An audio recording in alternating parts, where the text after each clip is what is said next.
When I was a young boy, especially wandering around my house, I was often seen and rarely seen without a small patchwork blanket and a stuffed Humpty Dumpty. I'd carry them around everywhere I went.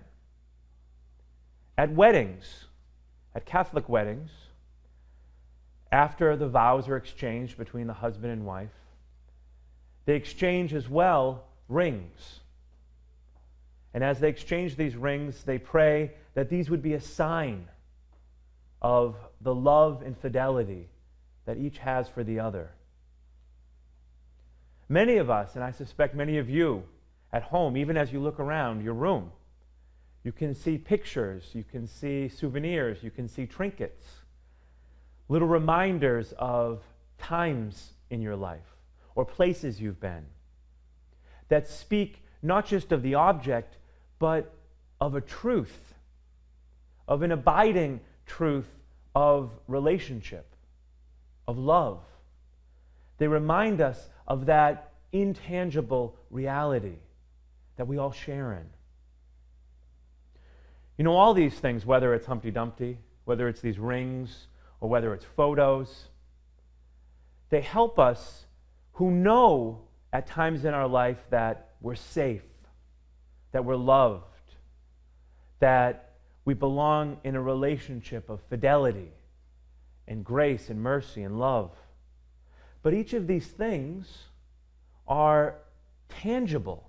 We can touch them.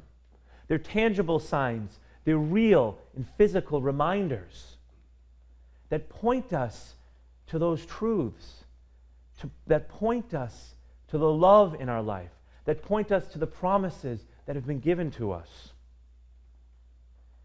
And I share all of this because today we celebrate this great feast of the church, this great feast of the chair of St. Peter.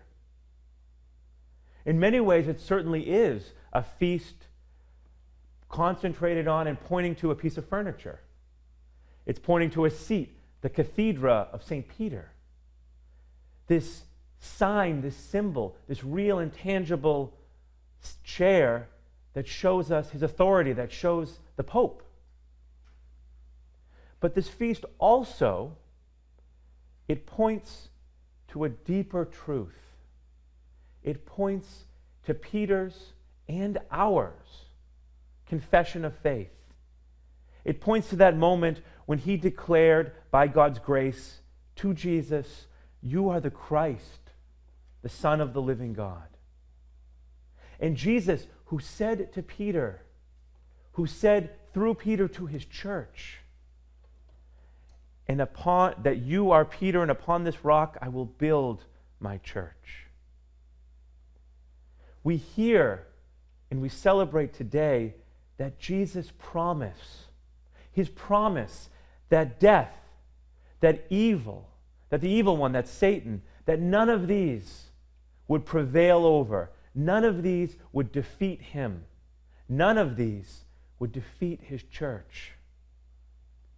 That Jesus, who is the same yesterday, today, and forever, is true.